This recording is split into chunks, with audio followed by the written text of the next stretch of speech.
Do livro Pão Nosso, de Francisco Cândido Xavier, pelo Espírito Emmanuel. Sacudir o pó. E se ninguém vos receber, nem escutar as vossas palavras, saindo daquela casa ou cidade, sacudi o pó de vossos pés. Jesus, Mateus 10:14. Os próprios discípulos materializaram o ensinamento de Jesus, sacudindo a poeira das saudades e se retirando desse ou daquele lugar de rebeldia ou impenitência. Todavia, se o símbolo que transparece da lição do Mestre estivesse destinado apenas a gesto mecânico, não teríamos nele senão um conjunto de palavras vazias. O ensinamento, porém, é mais profundo. Recomenda a extinção do fermento doentio. Sacudir o pó dos pés é não conservar qualquer mágoa ou qualquer detrito nas bases da vida, em face da ignorância e da perversidade, que se manifestam no caminho de vossas experiências comuns. Natural é o desejo de confiar a outro as sementes da verdade e do bem.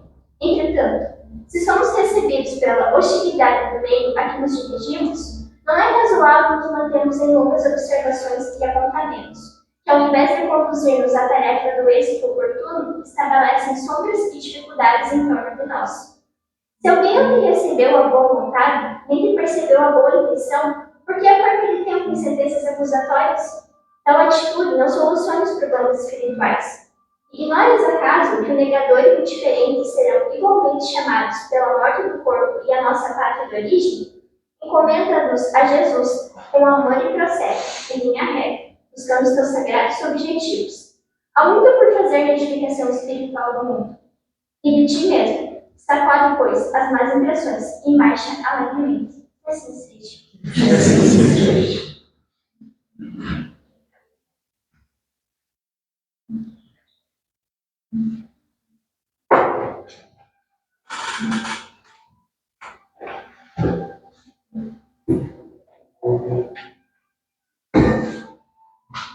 Boa noite a todos, unidos em nome de Deus e Jesus,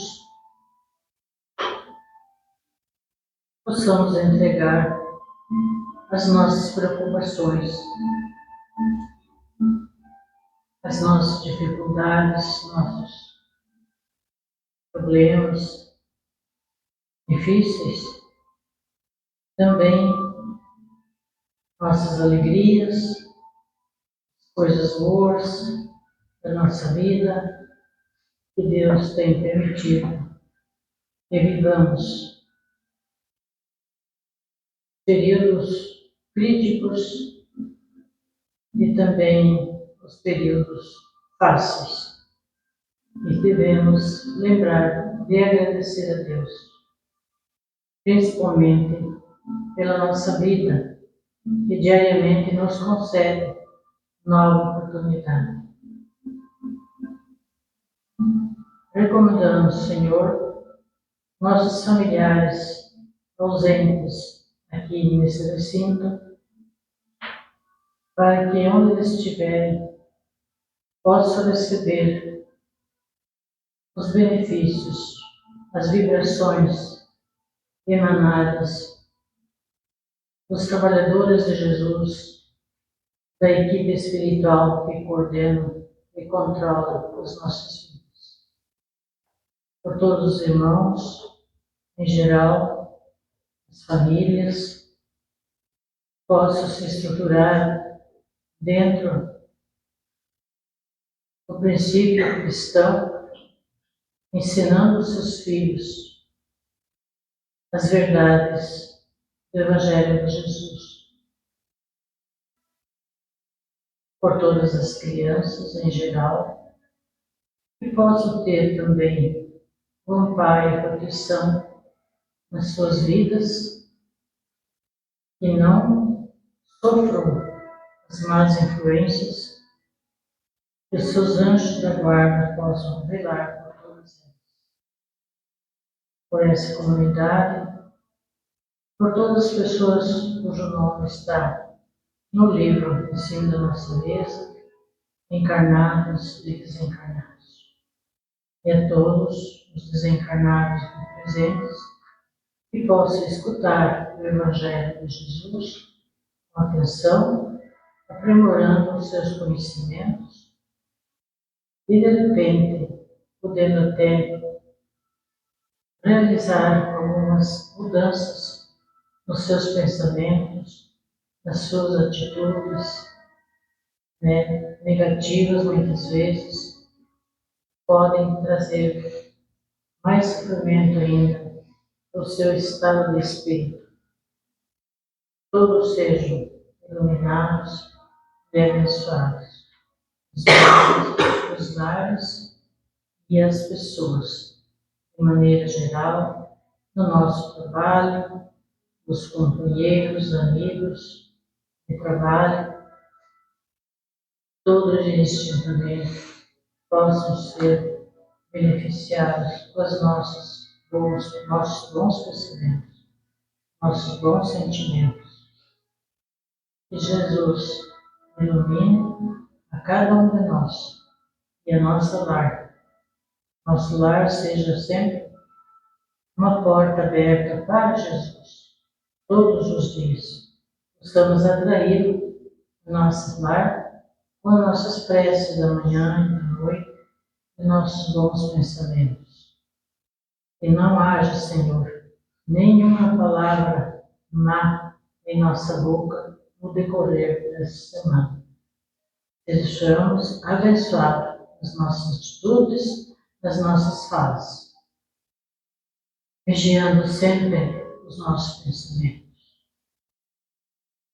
E o nosso querido mentor da casa, o doutor André Luiz, que coordena, e a equipe espiritual que coordena os trabalhos da casa, possa inspirar a nossa irmã Viviane na palestra de hoje. Muito obrigada. Que assim seja. E assim seja. Pai nosso, Que estás no universo, santificado seja teu nome, Senhor. Venha o teu reino de amor e de bondade. Faça-se a tua vontade, assim na terra como em toda parte. O pão nosso material e espiritual de cada dia dai-nos hoje e sempre. Perdoa-nos as nossas ofensas, assim como nós perdoamos a quem nos tem ofendido. Não nos deixes entregues à tentação, livra-nos, Senhor, de todo mal, porque teu é o reino, o poder e a glória. Que assim seja.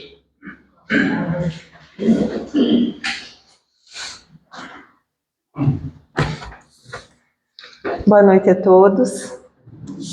Sejamos todos bem-vindos em nome de Deus e de Jesus. Então, vocês já devem ter observado que nos últimas, acho que três semanas, a gente vem falando sobre a influência das emoções. E hoje a gente vai continuar falando sobre o assunto emoções, e o subtema da nossa palestra é a emoção de Zaqueu ao ver Jesus. Então eu vou contar uma historinha bem curtinha. Zaqueu, que era um homem tão baixinho e tinha o sonho de ver Jesus de perto, mas a multidão que seguia Cristo era tão grande que ele resolveu subir numa árvore e ficou lá em cima, se segurando nos galhos. Jesus passa por baixo dessa árvore e, sem levantar os olhos, diz: Zaqueu, dá-te pressa em descer, porque eu quero hospedar-me em tua casa. Foi um escândalo, porque Zaqueu era cobrador de impostos. Como que Jesus ia se hospedar na casa daquele homem? Comer na casa daquele homem? Mas Jesus sabia muito bem o coração que Zaqueu tinha.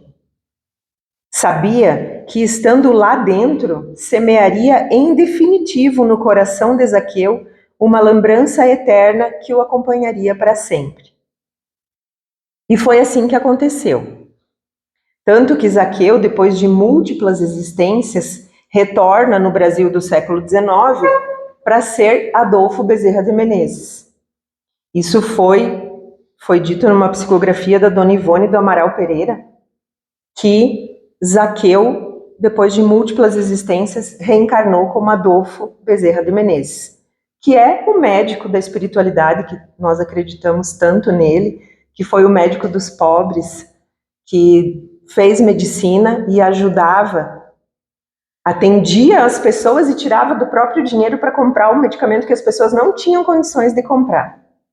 Tanto é que, por muitas vezes, ele e a própria família passaram necessidade porque ele usava o dinheiro para dar o remédio para as pessoas. Tá, o que Zaqueu tem a ver com as emoções? À luz da doutrina espírita. Bom, então a gente pode entender várias coisas aqui usando esse símbolo, que foi Zaqueu. Primeiro, ele era um homem de baixa estatura. Isso já nos sugere que ele entendeu que perante Jesus ele era muito pequeno. Então é uma metáfora por ele ser baixinho e teve que subir numa árvore. E aí na parábola conta que Jesus só passou por baixo da árvore e disse: Zaqueu, eu vou me hospedar na tua casa. Porque Jesus sabia quais eram as emoções que tinham ali naquele homem. E ele representa uma mudança de vida, um desapego aos bens materiais. Porque no momento que ele entendeu a mensagem que Jesus trouxe, e ele colocou isso em prática, por que ele era um homem mal visto? As pessoas, na verdade, não sabiam quem ele era na essência. Porque como na época aquela sociedade judia era tão oprimida pelo Império Romano, e ele trabalhava para o Império Romano, então eles entendiam que era um homem que também estava oprimindo eles. Só que depois que Zaqueu entendeu a mensagem de Jesus, ele começou a doar praticamente tudo que ele tinha em benefício das pessoas mais pobres. Tanto é que diz nos textos que ele devolveu 4 vezes aquilo que ele cobrou de imposto das pessoas. Então ele representa toda essa sabedoria que é o que a gente busca hoje na nossa vida, de se desapegar e de viver essa mensagem que Jesus trouxe. Qual a importância da gente falar sobre as emoções? Porque a gente vem já há algum tempo falando sobre esse tema. Então, por volta de 3 milhões e meio de anos atrás, quando existia o Paleolítico, que foi a idade mais antiga, do homem, da pré-história do homem, lá surgiram os primeiros hominídeos. E muito provavelmente, muitos de nós estávamos lá.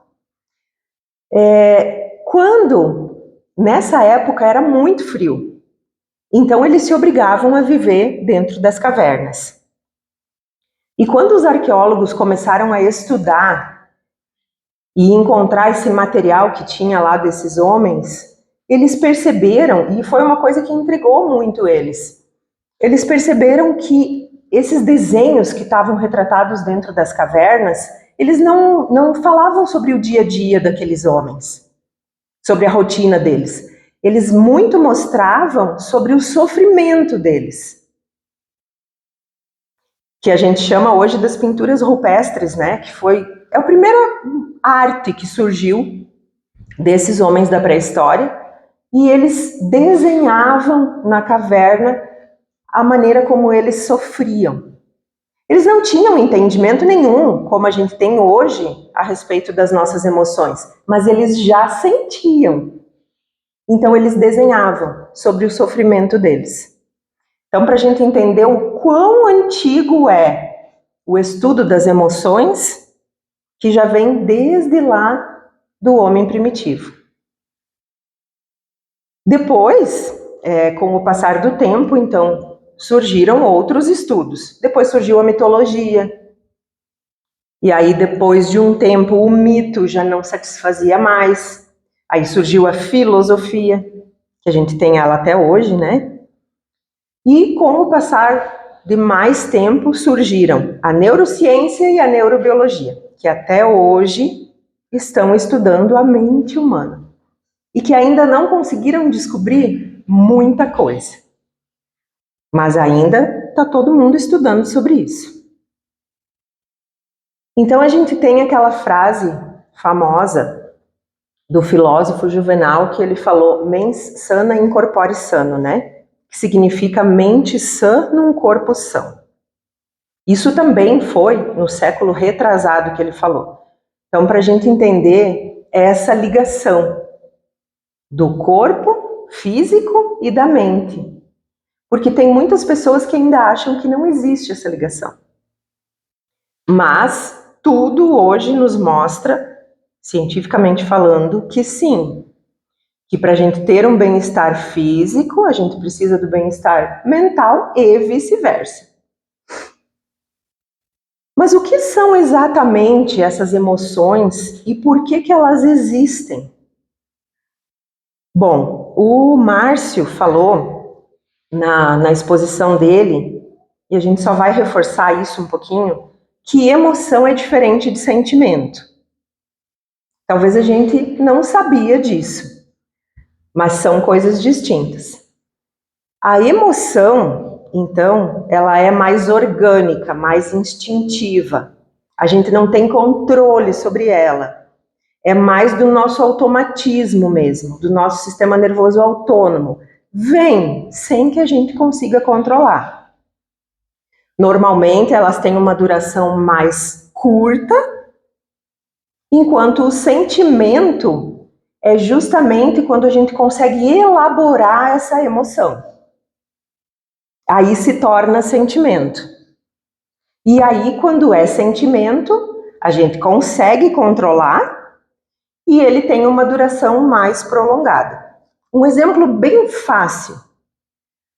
Uma emoção básica, uma das emoções básicas é a felicidade.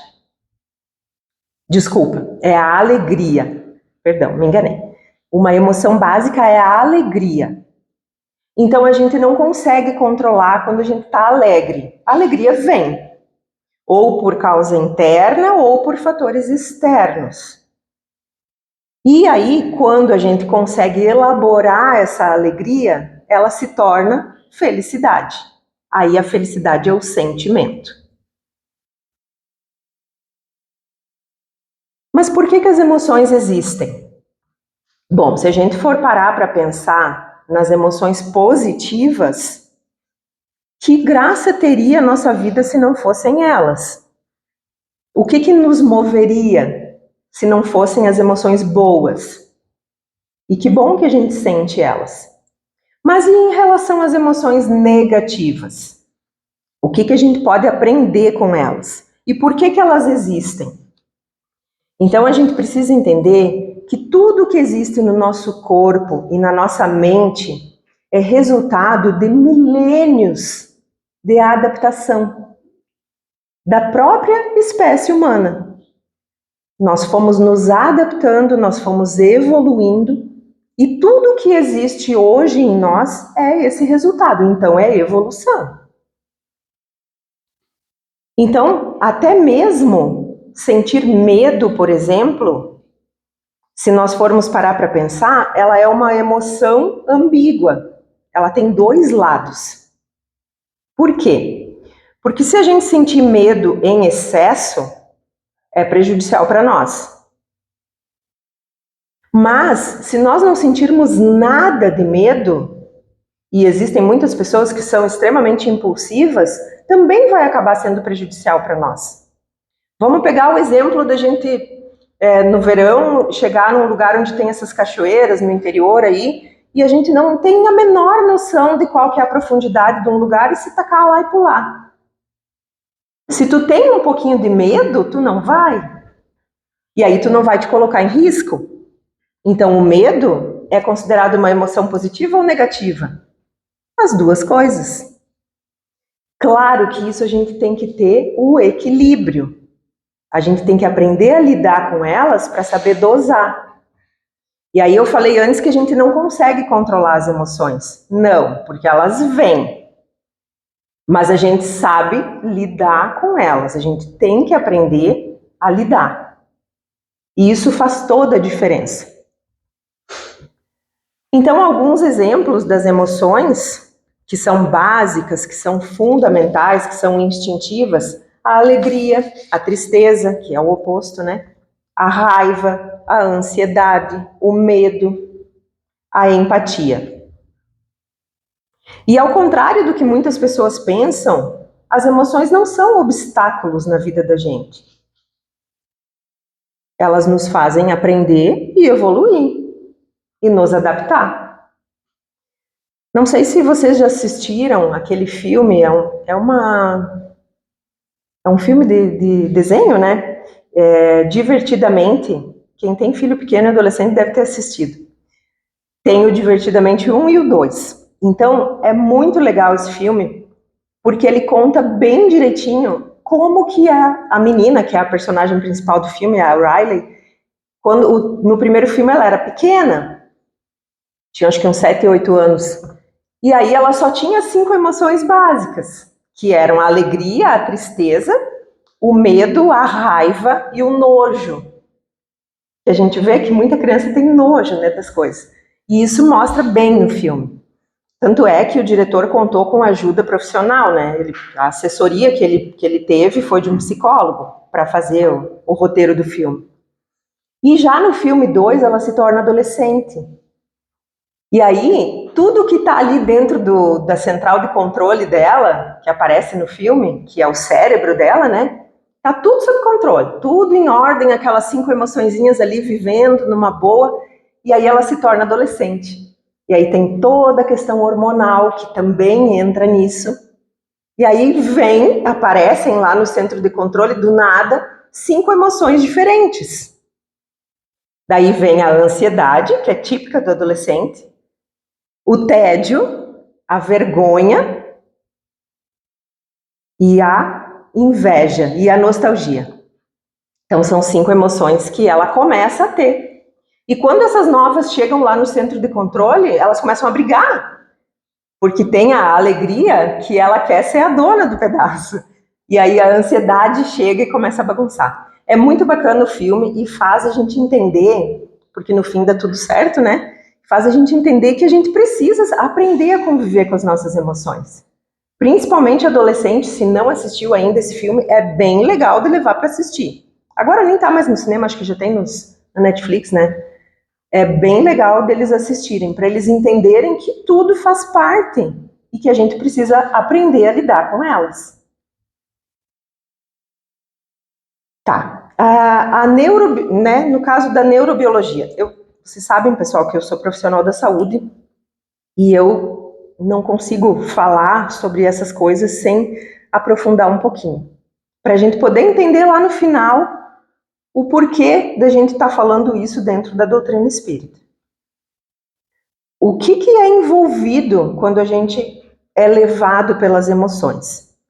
Então, assim, rapidinho, só tudo que existe nas estruturas nossas cerebrais quando a gente processa as emoções, tanto as positivas quanto as negativas. Então, a gente processa elas no nosso sistema límbico. Olhem só quantas estruturas que vão ser envolvidas. A amígdala, sim, as nossas amígdalas. Por isso que a gente sempre fala que não é bom tirar, né? Só em últimos casos, porque elas são consideradas o centro emocional do cérebro. O córtex pré-frontal, que é uma região cerebral, o hipotálamo, o corpo caloso e o hipocampo. Então, tudo isso aqui vai ser envolvido para processar uma única emoçãozinha, por exemplo. Tudo isso interligado, porque é tudo conectadinho, né? O cérebro manda uma mensagenzinha e tudo aquilo vai se desencadear. A gente já sabe, estudando, que quando as emoções são sentidas por nós liberamos na nossa corrente sanguínea neurotransmissores. A gente já falou sobre isso aqui outras vezes. São substâncias que todos nós produzimos. Esses neurotransmissores, como eles vão ser liberados na corrente sanguínea, eles vão parar em todas as partes do nosso corpo, célula por célula, cada tecido, cada órgão. E não tem como ser diferente, isso vai acontecer. E como que nós podemos identificar reações físicas por conta de emoções que são sentidas por nós? Olha, uma das reações mais estudadas, que se chama na medicina e na psicologia, é o sistema de luta ou fuga. O que significa isso? Que quando você entra em contato com uma emoção muito intensa, o teu corpo, ele vai fazer duas coisas. Ou ele vai lutar, ou ele vai fugir. E nesse sistema de luta ou fuga, são envolvidos muitos neurotransmissores, hormônios, né? Como, por exemplo, o cortisol e a adrenalina, que são os hormônios do estresse que a gente fala e são prejudiciais para a nossa saúde. O que a gente sente quando a gente é envolvido por uma emoção muito intensa? O nosso sistema cardiovascular altera, a gente começa a sentir taquicardia, né? Fica acelerado o coração, sua a mão, né? Tem suor, todos os sintomas físicos, a gente não sente isso? Então, quanta coisa que é envolvida. As nossas vias aéreas se dilatam para poder funcionar melhor, então a nossa respiração também fica ofegante. Outra coisa, o nosso sistema imunológico, que é o responsável por lidar com os vírus, com as bactérias, né, com as coisas que nos afetam, ele também vai ser alterado. O sistema cardiovascular, a raiva e o estresse são coisas que vão afetar o nosso sistema cardiovascular, predispondo, por exemplo, ao infarto do miocárdio, aos acidentes vasculares cerebrais. O sistema digestório também é envolvido. Quanta gente a gente ouve falar que se incomoda e aí começa a dar ou dor de estômago, ataca a úlcera, né? Começa a dar ou diarreia ou prisão de ventre, e síndrome do intestino irritável, muitas pessoas. Então, em cada pessoa, a gente vai se conhecendo com o tempo, em cada pessoa ataca num lugar. Não é mesmo? O sono, o excesso do cortisol, por exemplo, vai tirar o nosso sono. Então, se você passou um dia inteiro se incomodando, pode parar para ver que de noite você não vai dormir bem. Porque daí é o hormônio contrário à melatonina, que é o hormônio do sono que faz a gente ter um sono de qualidade. E, gente, não existe a pessoa que não dorme bem, em algum momento ou outro ela vai adoecer. Ou fisicamente ou mentalmente. A tensão muscular também. Muitas emoções negativas fazem a gente ficar toda tensa. Daí começa a dar problema muscular, começa a dar aqueles torcicolos. O envelhecimento precoce também. Pessoas mais estressadas e mais bravas, elas acabam envelhecendo mais rápido.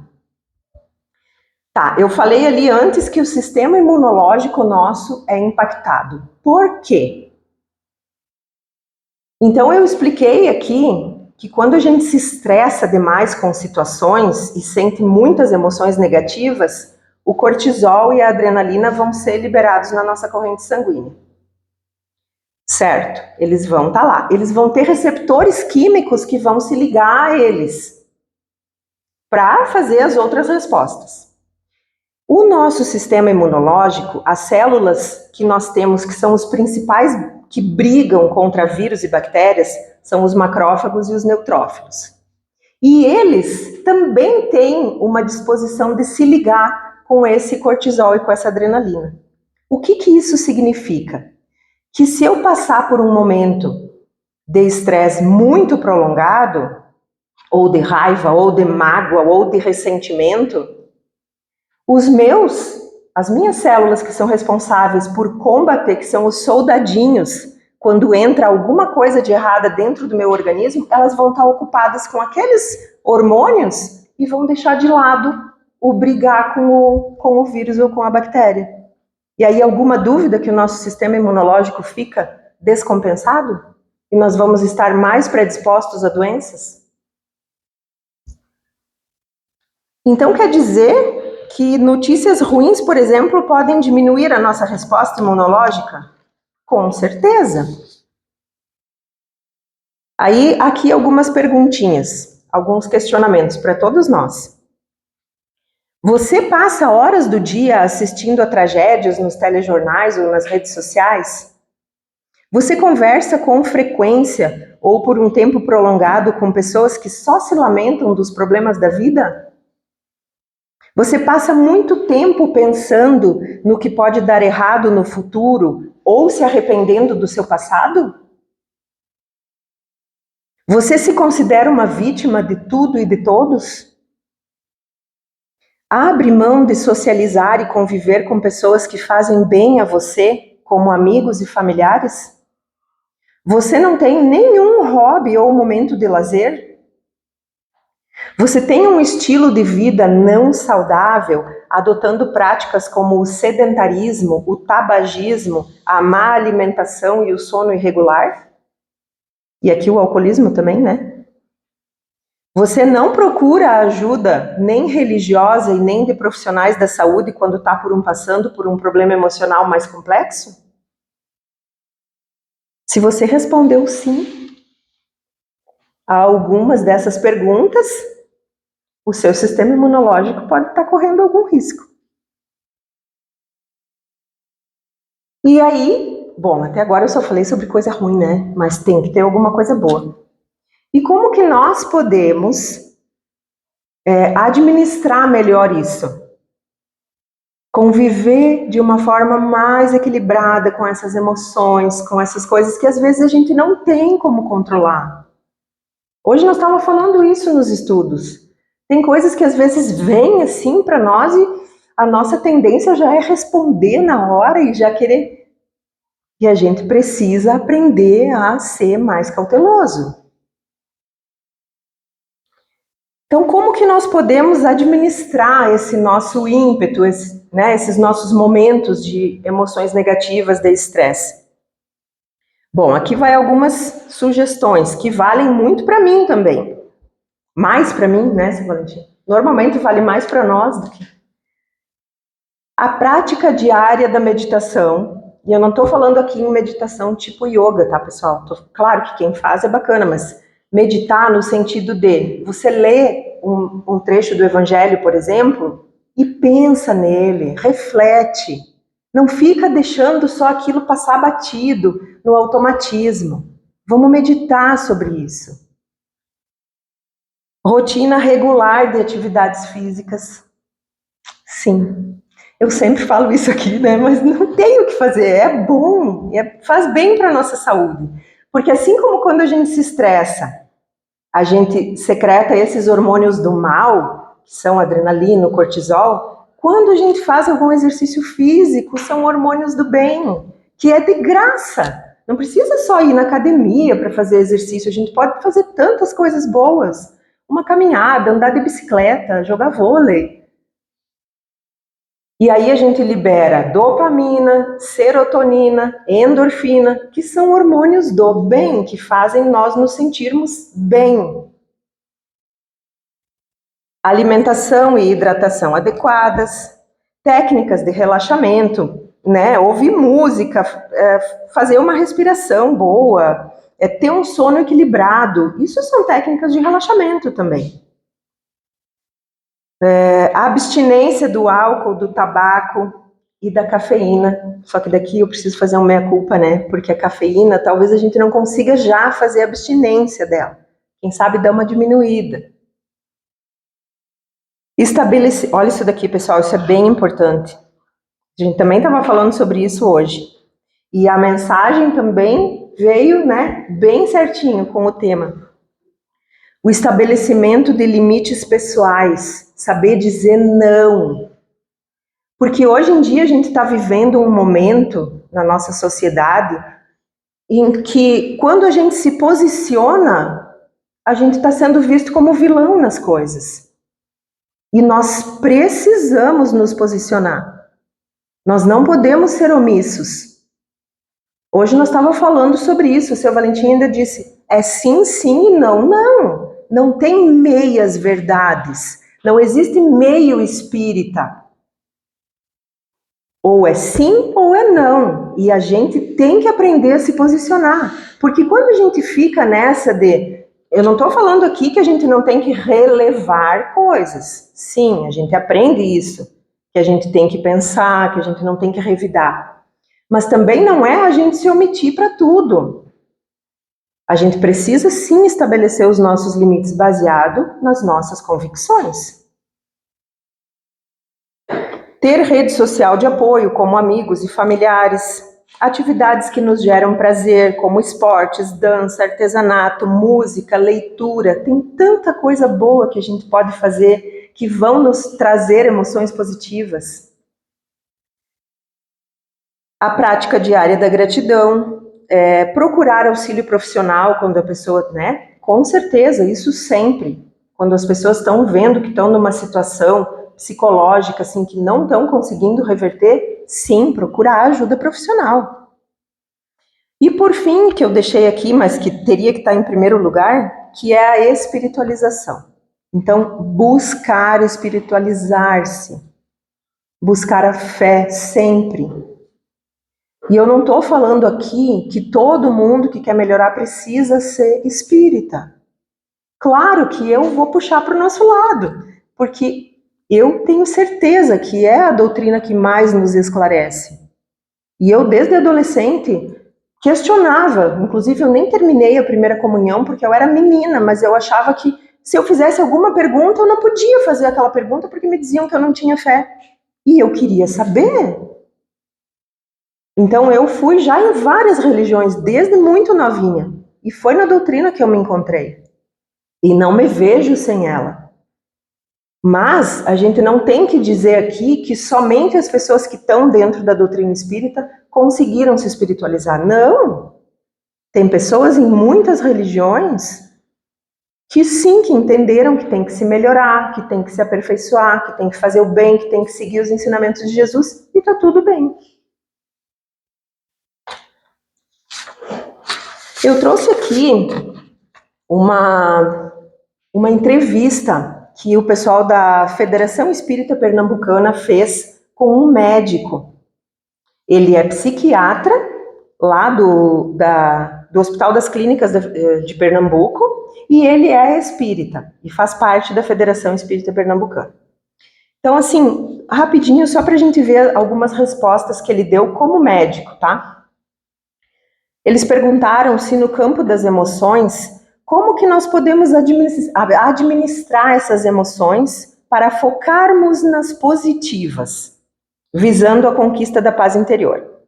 E aí ele responde que um ponto essencial é que a gente precisa perceber as emoções como nossas aliadas. Aliadas no sentido de nós nos autoconhecermos. Esse processo de autoconhecimento que a doutrina espírita sempre vem nos falando dele. Como lidar com as emoções que ainda nos perturbam? Perguntaram para ele. E sim, gente, nós temos muitas emoções que nos perturbam. E não adianta a gente achar que não, que de uma hora para outra a gente vai conseguir saber lidar com elas. Um dos pontos mais curiosos na dinâmica psíquica, ele responde, é que o primeiro passo para a modificação é a autoaceitação. E depois da autoaceitação, o autoconhecimento. Então, é importante que a gente consiga aceitar os nossos pontos fracos, para poder modificar eles. Porque não adianta a gente passar uma vida inteira com aquela frasezinha, eu sou assim, não vou mudar. Então, a autoaceitação é nesse sentido. É no aceitar o que está errado e mudar. Para a conquista das emoções positivas, com vistas ao equilíbrio da saúde, qual delas é a mais fácil de buscar e manter? Perguntaram para ele. Daí ele diz assim, que cada um tem as suas características. Cada pessoa é uma individualidade. O que nós podemos chamar de forças, virtudes e qualidades. Cada um tem as suas. Mas ele fala que tem 2 instrumentos que auxiliam o desenvolvimento das emoções positivas, que são eles, a gratidão e a apreciação. Aí ele fala que a gratidão é importante para nós reconhecermos coisas do nosso passado e sermos gratos. E a apreciação é o presente. Porque não adianta a gente ficar sofrendo com o futuro, porque a gente não tem controle sobre isso. O que ele fala sobre apreciação? É justamente, gente, uma coisa que a gente gosta muito de reclamar, que é a nossa rotina. A gente não gosta de reclamar da nossa rotina? Ah, porque tá tudo tão corrido, porque sai de casa cedo, vai, leva o filho na escola, faz comida, busca comida, lava a louça, vai para o trabalho de novo e vai e volta. E é tudo corrido mesmo. Mas vocês já pararam para pensar quando acontece uma coisa grave na nossa família, como uma enfermidade, por exemplo, o quanto a nossa rotina fica toda bagunçada? E o quanto a gente tem saudade de voltar para aquela rotina que a gente tem no dia a dia e que a gente reclama. Então a apreciação é isso. É apreciar as pequenas coisas que a gente tem no nosso dia a dia. Pequenas mesmo, mas que a gente não aprecia. Aí perguntaram para ele que, considerando as bagagens espirituais que nós trazemos para essa existência, se existe um meio prático de observar aquelas que já estão em nós. Porque sim, dentre todas essas emoções que a gente sente e que a gente vai se conhecendo nessa existência aqui, tem muita coisa que a gente traz de outras. A grande maioria. E aí ele fala que é para a gente ler a questão 919 do Livro dos Espíritos. E eu desafio vocês a ler essa questão quando chegarem em casa. Ela é grandinha, por isso que eu não trouxe ela inteira. Mas ali, Santo Agostinho nos faz uma sugestão de chegar de noite, no final de cada dia, e fazer um inventário moral do nosso dia. Então, o que eu fiz no dia de hoje que eu poderia ter feito diferente? O que uma pessoa talvez tenha pedido a minha ajuda e eu não fiz? Ou eu fiz, e que bom. Então é nesse sentido da gente deitar a cabeça no travesseiro e rever o que a gente fez durante aquele dia.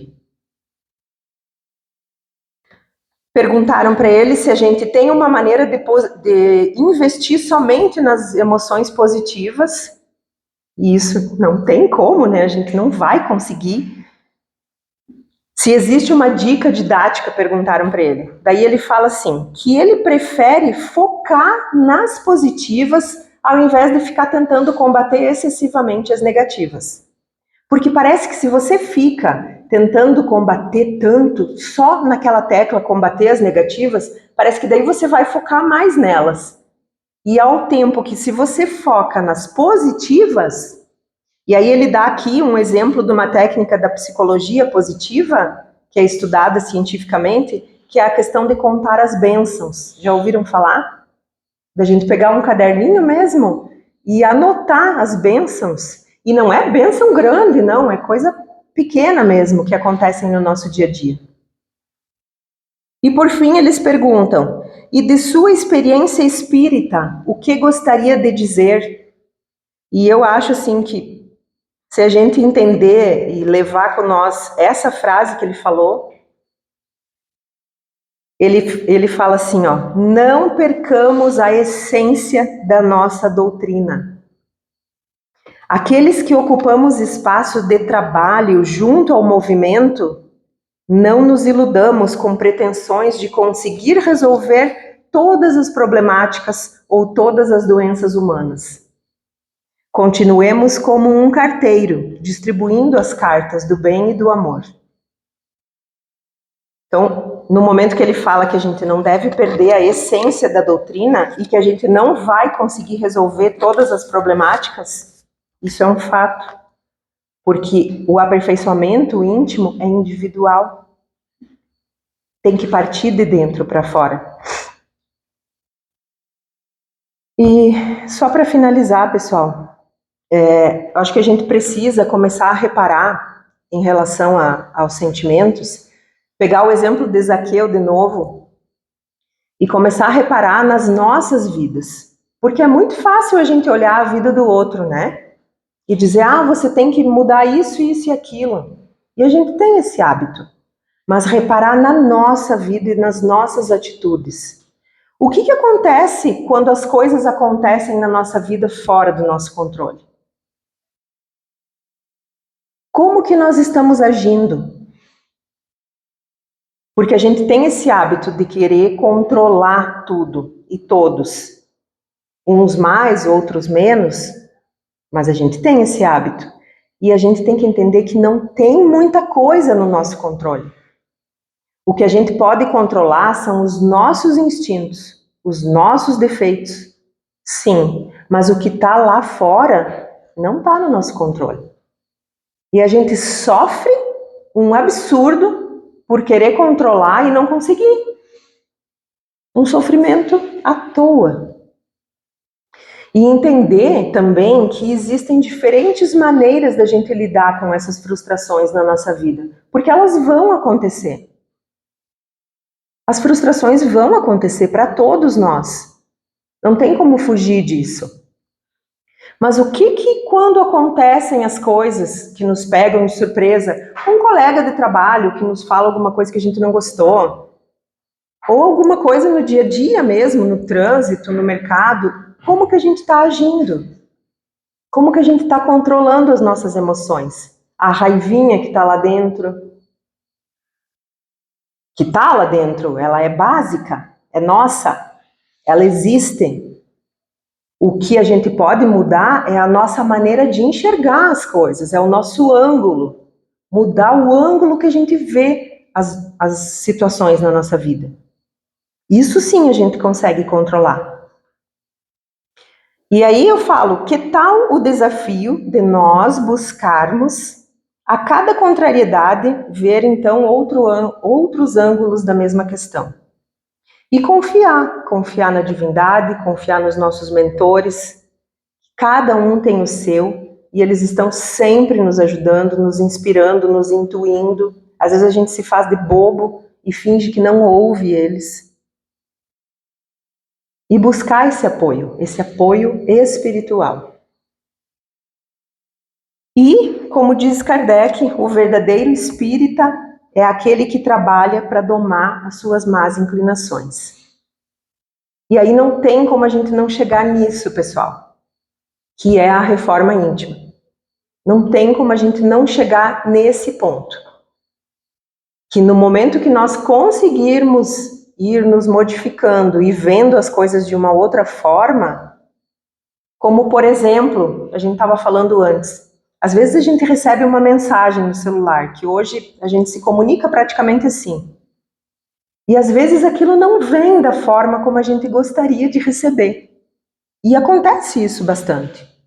Qual que é o nosso impulso? Já responder na hora.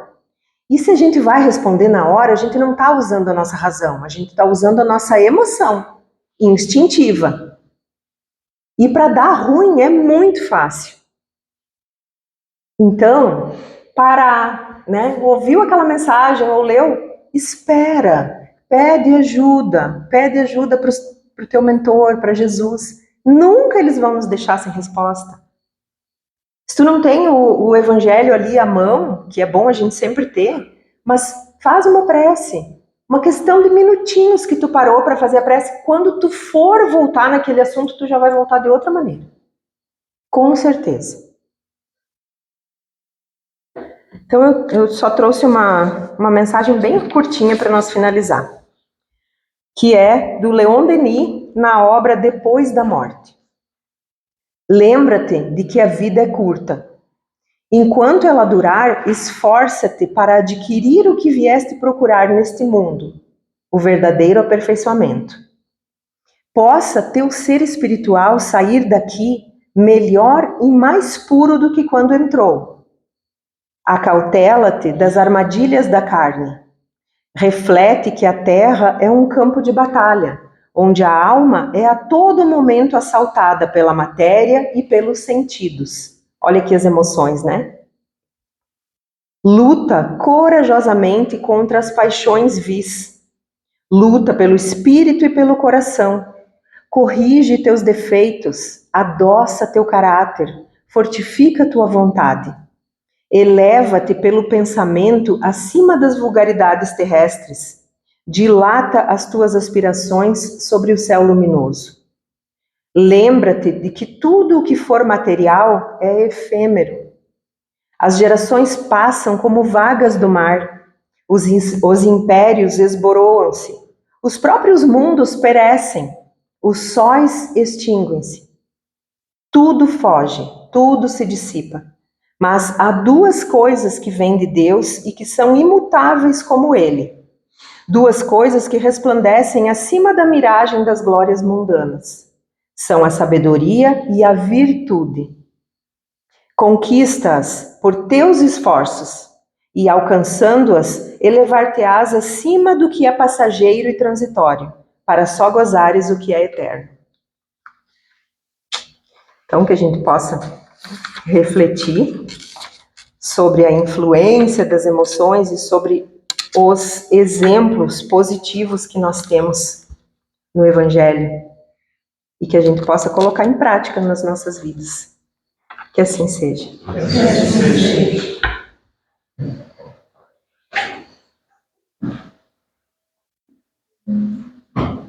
Agradecemos a Deus e Jesus por essa oportunidade de estarmos aqui e pelas bênçãos recebidas. Que assim seja. Que assim seja.